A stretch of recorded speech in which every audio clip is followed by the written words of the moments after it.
Una relación estrecha con Dios es hablar con Él. Dios le escucha y usted a Él lo obedece y Él le guía. Hay una gran comunión con Dios en la vida de quien confía en Dios.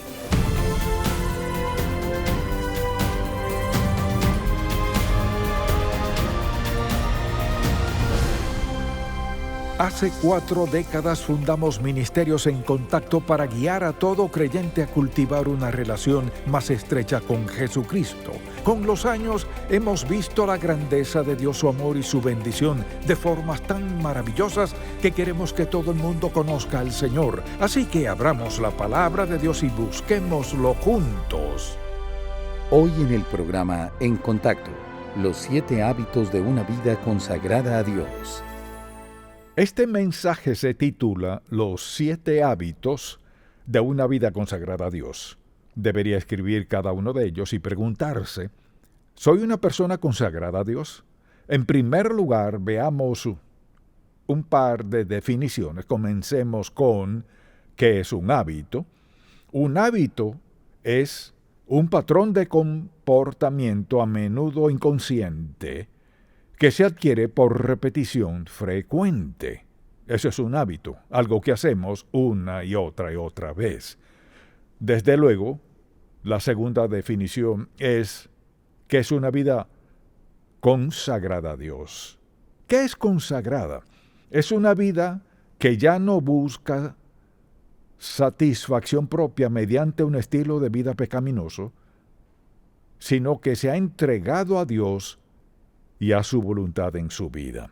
En otras palabras, diríamos que eso es una vida santificada, no perfecta, no quiere decir que nunca peque, sino significa una vida rendida por completo a Dios. Así pues, deseo darle 7 hábitos que todo creyente debe hacer parte de su vida, y el primero es este. El primer hábito es una vida de oración. Uno de mis pasajes favoritos, muy sencillo, está en Marcos, capítulo 1, cuando los discípulos nunca entendieron esto del todo, pero dice la Biblia en Marcos 1:35, levantándose muy de mañana, siendo aún muy oscuro, salió y se fue a un lugar desierto y allí oraba. Y le buscó Simón y los que con él estaban, y hallándole le dijeron, todos te buscan. Eso es típico en cuanto a la forma de actuar de algunas personas. El Señor estaba haciendo lo más importante en la vida y no lo entendían. Y asimismo, por ejemplo, en Lucas capítulo 4, versículo 42, cuando ya era de día, salió y se fue a un lugar desierto, y la gente le buscaba, y llegando a donde estaba, le detenían para que no se fuera de ellos. Pero él les dijo, es necesario que anuncie el evangelio, etc. Ahora, una vida de oración no se refiere a orar de vez en cuando. Se refiere a sentir cada día la necesidad, el deseo, el gozo y el gran poder que viene de orar, hablar con el Padre. Es decir, debe ser un hábito, algo que recurre en nuestra vida, no solo cuando estamos en aprietos, en necesidad, sino porque amamos a Dios y estamos agradecidos por quien es Él y lo que hace en nuestra vida. Por ejemplo, en Lucas capítulo 11, los discípulos vienen al Señor Jesucristo y le pidieron, enséñanos a orar como enseñó Juan el Bautista a sus discípulos. Así que habían visto algo distinto en la oración del Señor. No se trataba de algún ritual que se acostumbrara en aquel tiempo, pues sentían que le hablaba personalmente al Padre Celestial. Al ver esos versículos, piénselo, la verdad es que no se puede tener una vida consagrada sin tener una vida de oración. No se puede. Todos vivimos en un mundo de tentación, pruebas, penas, cargas y pecado, y a donde vayamos, allí está. No podemos tener una vida consagrada a Dios, y no he dicho sin pecado, sino consagrada, y ya definimos lo que eso significa. No se puede tener una vida consagrada sin una vida de oración, porque ésta nos conecta a Dios Todopoderoso y nos hace sensibles a su voluntad, propósito y plan para nuestra vida. Sin orar, no habrá una vida consagrada. Si lo piensa, es la actividad más importante de nuestra vida. Necesitamos tener una vida de oración. Luego, el segundo hábito es tener fe o confianza en Dios, la palabra que mejor le guste. Me encanta el Salmo 103, versículo 19. Dice la Biblia: Jehová estableció en los cielos su trono y su reino domina sobre todos. Pensemos en lo que significa ese versículo. Si Dios Todopoderoso ha establecido su trono en los cielos, preste mucha atención, su soberanía, o sea, su poder divino, sobrenatural, omnisciente, domina sobre todo. ¿Qué hace eso? Nos da una gran base para creer en Él. Al saber que Dios está a cargo, no importa lo que suceda, ni cómo, ni mediante quién, ni por la razón que sea, sé que Dios tiene las riendas y puedo confiar en Él para lo que sea que permita en la vida. Creo que es un versículo muy importante porque si no confiamos en Dios, si no confiamos, no oraremos. Debemos hacernos la pregunta, pues, ¿dónde está la confianza en mi vida espiritual? Fíate de Jehová de todo tu corazón y no te apoyes en tu propia prudencia. Reconócelo en todos tus caminos y Él enderezará tus veredas. Cito ese versículo muy a menudo porque es fundamental. Cuando confiamos en Dios, ¿qué sucede? Se afianza nuestra comunión con Dios, lo que significa que tenemos una relación con Él. No tengo que presentármele. Una relación estrecha con alguien significa cercanía, no solo en afecto, sino en mentalidad, la forma de pensar, lo que sienten. Una relación tan cercana es la que debería tener todo matrimonio todos sus días. Una relación estrecha con Dios es hablar con Él. Dios le escucha y usted a Él, lo obedece y Él le guía. Hay una gran comunión con Dios en la vida de quien confía en Dios. Si usted quiere saber si confía o no en Dios, hágase la siguiente pregunta. ¿Qué está preocupándome? Si puede ver a su alrededor y decir, no me preocupa nada, es porque está confiando en Dios. Lo que sea que le preocupe, es lo que Dios le señala y dice, no me has confiado este aspecto de tu vida. Una vida consagrada es una vida de fe. El tercer hábito de esta vida maravillosa es el hábito de meditar en la palabra de Dios. No sé cómo usted describiría la importancia de eso, pero dicen las Escrituras, veámoslo por un momento. Dice el salmista en el Salmo 63, versículo 6, Cuando me acuerde de ti en mi lecho, cuando medite en ti en las vigilias de la noche, porque has sido mi socorro, y así en la sombra de tus alas me regocijaré. Está mi alma apegada a ti, tu diestra me ha sostenido. ¿Qué significa meditar? Significa leerla, pensar en lo que dice, examinar mi corazón a la luz de lo que Dios dice, hacerle cualquier pregunta que tengamos, rendirle lo que sea que nos traiga a la mente. Al meditar en Dios pasa lo siguiente. La meditación es como verse en un espejo, pero también es ver más allá del espejo. Es decir, veo lo que ve Dios y veo más allá y lo veo a Él. Mi atención se centra en Dios. Cuando nos concentramos en Dios sucede esto. Las preocupaciones desvanecen, los problemas se disipan, nuestra mente ya no está contaminada con toda clase de asuntos que no nos hacen bien. La meditación es parte esencial de una vida consagrada a Dios. Donde no hay meditación, no habrá consagración a Dios. No es posible. Piense en la mañana al despertarse. ¿Cuánto del mundo embarga su mente? Tiene que vestirse, claro, desayunar, ir al auto y manejar por la autopista o donde sea, llegar al trabajo tan pronto lo haga, cotorreo, parloteo todo el día, el teclado vuela todo el día y su mente se llena, luego tiene que volver a su auto, volver a la autopista, a batallar en el tráfico otra vez hasta llegar a casa, al llegar se cambia de ropa, medio se relaja y luego la cena. Puedo llenar su día sin siquiera conocerle. porque eso es lo que hacemos. ¿Y dónde está Dios? ¿Dónde está su tiempo a solas con Dios? Lo que lleva a una vida consagrada es el tiempo a solas con Dios. Anhelarlo, meditar en Él, pensar en Él. Luego hay un cuarto hábito, uno muy importante y el que me escucha mencionar siempre, obedecer a Dios. Y quisiera leer en Deuteronomio 27, en el Antiguo Testamento, porque lo dice tan claro en el capítulo 27, versículo 10. Dios habla mediante Moisés a su pueblo, y esto fue lo que declaró. Oirás pues la voz de Jehová tu Dios, y cumplirás sus mandamientos y sus estatutos que yo te ordeno hoy. Luego en el capítulo 28, versículo 1, acontecerá, escuche esto, que si oyeres atentamente, ¿qué significa eso con cuidado? Atentamente la voz de Jehová tu Dios para guardar y poner por obra todos sus mandamientos que yo te prescribo hoy. También Jehová tu Dios te exaltará sobre todas las naciones de la tierra. Hablaba de Israel. Pongámonos en esa situación.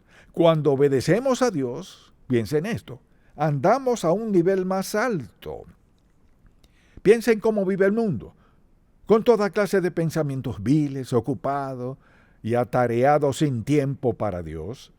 Hemos decidido seguir a Cristo, y seguirlo significa vivir a un nivel más alto. No significa menospreciar a otros, solo quiere decir que hemos decidido regirnos por una norma más alta que la del mundo. No significa que seamos mejores que nadie, pero quiere decir que nuestro estilo de vida es mejor que el del mundo. Pregúntese, ¿en realidad tengo un hábito de orar, confiar y meditar en la palabra de Dios? ¿Acaso sería considerado un hijo obediente de Dios? ¿Cuántas veces lo ha dicho y puedo decirlo? La forma más sabia de vivir es obedezcamos a Dios y dejemos las consecuencias en sus manos. Eso lo haré solo si tengo una vida de oración. Solo si confío en Dios, solo si medito en Él. Esa es la única forma de hacerlo. Estos son hábitos sencillos que hacen que nuestra vida sea lo que Dios quiere que sea. Mire, no hay nada que pueda impedir que obedezcamos y practiquemos estos 7 hábitos. Nada, salvo que tomemos esa decisión. Mire, tenemos que decidir ciertas cosas. Tenemos que escoger entre seguir a otros o a Dios. Tener esto o a Dios. Esta senda o la de Dios. La razón por la que menciono 7 hábitos es porque, recuerde lo que dije, un hábito es un patrón de comportamiento a menudo inconsciente que se adquiere por repetición frecuente. Algo que hagamos de forma continua. Y todo lo que he mencionado podemos hacerlo. La razón por la que no lo hacemos es por pensar que no es importante. Mire, la razón por la cual no tenemos hábitos sagrados, maravillosos, impactantes, edificantes, es porque escogimos la senda del mundo. No importa quién sea, ni cuán dotado, ni cuán adinerado, ni cuán sabio se crea, ni cuánta educación tenga, no puede tener una vida consagrada, la mejor vida, sin poner en práctica estos 7 hábitos. Ahora, ¿cuál es el quinto? El quinto hábito es depender del Espíritu Santo. Alguien dirá, ¿qué significa eso? Quiere decir rendir nuestra vida a la presencia residente del Espíritu Santo. Recuerda lo que les dijo Jesús a sus discípulos: siéntense a esperar en Jerusalén hasta que sean investidos, o sea, hasta que el Espíritu Santo venga a sus vidas, y al hacerlo estarán listos para hacer lo que les he encomendado. Así que le he dado varios pasajes, algunos ya los conoce, quizás otros no, pero en Efesios 5 recordará lo que dice la Biblia en este pasaje en particular. Veamos el versículo 18. Dice así: no os embriaguéis con vino, en lo cual hay disolución, Antes bien, sed llenos del Espíritu. Mire, si tomara una jarra con 1/4 de litro, la colocara aquí y la llenara de agua hasta la mitad, diría que solo está medio llena. Solo estaría llena cuando llegue al tope hasta el borde. El verbo que usa aquí el original griego, ser lleno, significa algo continuo en la vida. En la mañana al despertar en medio de nuestra oración o al meditar, aún antes de levantarnos, deberíamos decir: Señor, quiero que me llenes de tu espíritu hoy. Eso significa, Jesucristo les dijo a sus discípulos en Lucas, que antes de que hicieran lo que les había encomendado, que esperaran en la ciudad de Jerusalén hasta que fueran investidos, hasta que viniera sobre ellos el Espíritu Santo, por la sencilla razón de que no están preparados para hacer lo que les ha encomendado sin la presencia del Espíritu Santo, quien les dará poder. Él les facultará, les enseñará, les dará guía y dirección para cumplir el llamado que les ha dado. Ahora la mayoría de la gente no tiene ni idea de quién es el Espíritu Santo. ¿Cómo? Seguidores de Cristo, creyentes en Cristo, lo aceptamos para recibir salvación. Somos morada de la tercera persona de la Trinidad, que es el Espíritu Santo. Cuando decidimos desobedecer a Dios, decidimos pecar contra el Espíritu Santo, quien mora en nosotros, a quien Dios envió a nuestras vidas para ayudarnos a llevar a cabo, a lograr lo que sea que Dios nos tenga reservado en la vida. Nunca estamos solos. Somos morada de Dios, del Espíritu Santo, quien nos faculta, nos ayuda, nos alienta, nos fortalece, nos sana y más, está allí porque necesitamos a Dios en nuestra vida, y Él lo sabía. Desde luego, hay un sexto, que es dar a Dios y a otros. En el 6º capítulo de Lucas, es un capítulo muy conocido, recordemos lo que dice: dad y se os dará medida buena.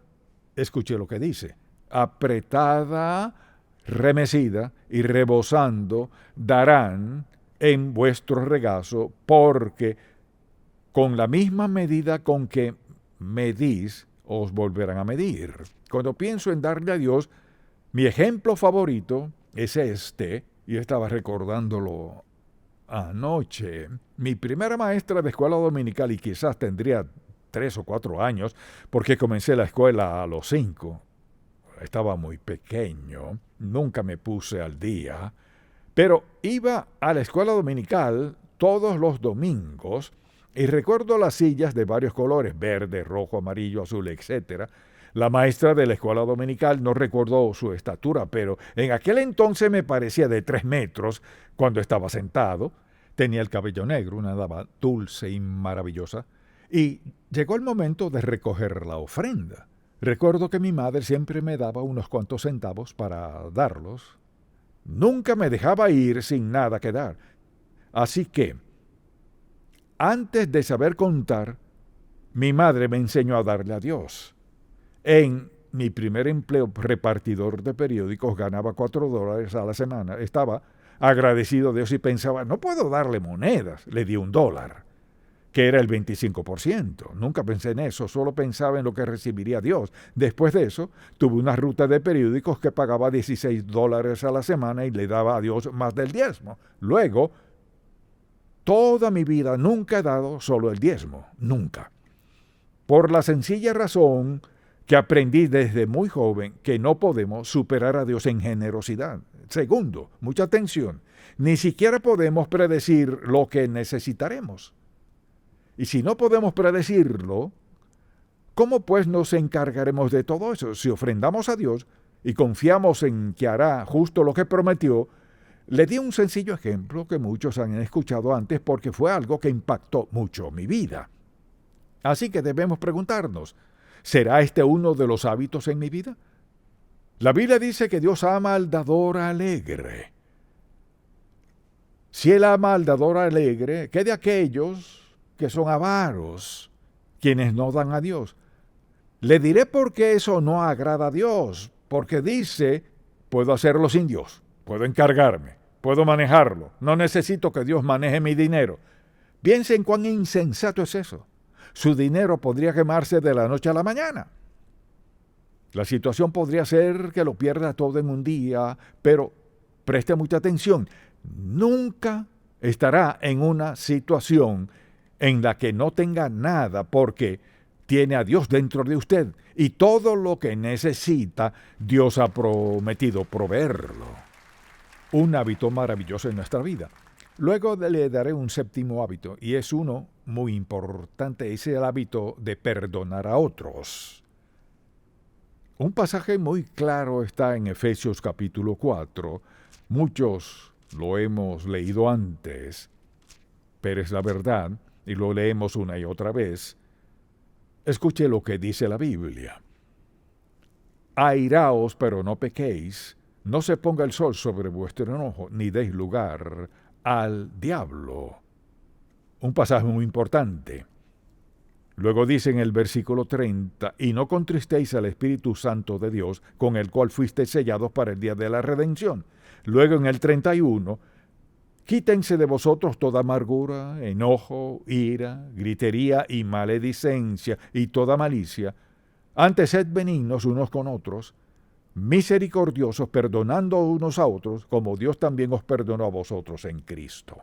No siempre es fácil, no. A veces es difícil perdonar a otras personas que nos hayan hecho ciertas cosas. Creo que una de las peores situaciones es ser traicionado. Cuando uno ha confiado en verdad en alguien, se ha esmerado en ayudarle y luego le traicionan. Hacen lo último que uno habría imaginado que harían en la vida. Pero debemos perdonar. Ahora, estos son 7 hábitos. Preste mucha atención. Pude haberlo hecho de muchas formas, pero quería que viera cada versículo y darle todos los 7 hábitos para que cada persona aquí entienda por completo los 7 hábitos que llevan a una vida consagrada que será bendecida una y otra vez de muchísimas maneras, pero la decisión es suya. Y les sugeriría que tomara una decisión ahora mismo. En breve oraremos, y en esta oración le pediré a Dios que le dé sabiduría para decirle: Señor, quiero estos 7 hábitos en mi vida, y hoy comenzaré a ejercerlos en mi vida. Es un proceso continuo en nuestra vida. ¿Los practicará cada uno a diario? No. Pero haga lo siguiente. Pídale a Dios que le perdone. Muéstreme por qué tropiezo con este Señor, y reafirmamos nuestro deseo de perdonar a otros o lo que sea. Señor, estaba muy ocupado. Esta mañana salí deprisa. Perdóname por no haberme detenido a meditar en tu palabra, rendir mi vida a ti, entregarme a ti. Perdóname, Señor, no quiero volver a hacerlo. ¿No cree que Dios corregirá eso? Claro que sí. Él le corregirá. Le inquietará lo suficiente una mañana después que haya salido sin tomarlo en cuenta, que no lo olvidará. Mire, ¿sabe qué? Es porque nos ama. Piénselo.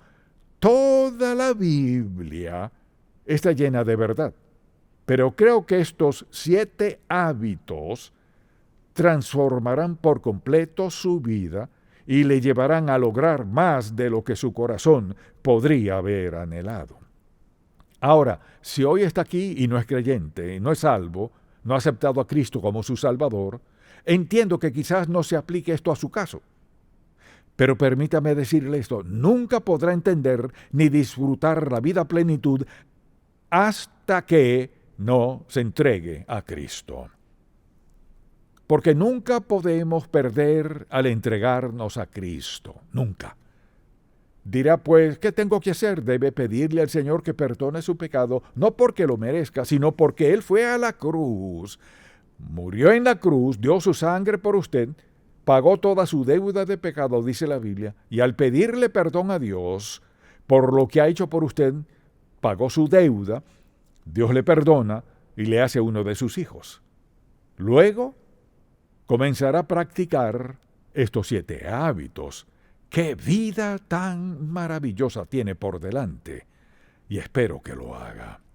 Padre, te amamos, te alabamos y te agradecemos por tu palabra desde Génesis hasta el último versículo de Apocalipsis. Hoy te pedimos que nos des sabiduría para reconocer que con estos 7 hábitos todo lo demás cobrará sentido. Que abramos la puerta a tus mejores bendiciones.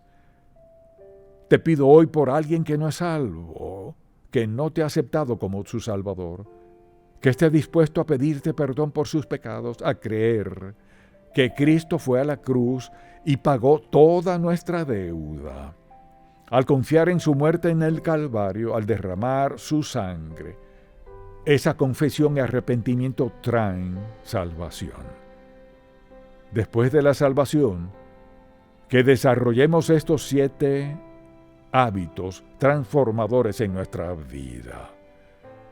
Señor, te pido por todos nosotros y por alguien hoy aquí que aún no es salvo, que esté dispuesto a pedirte que le perdones y que limpie su corazón y rinda su vida a ti ahora mismo.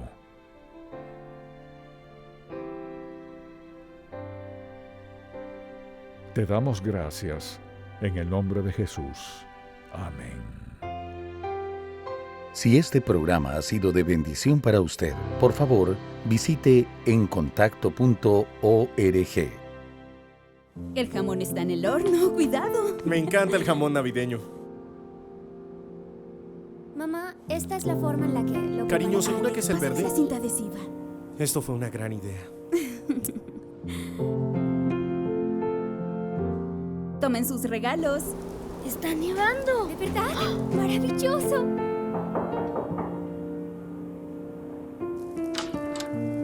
¡Feliz Navidad!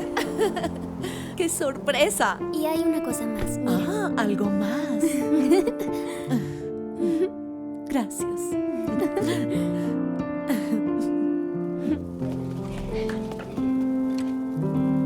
¡Feliz Navidad! ¿Qué están haciendo aquí? Te hice esto.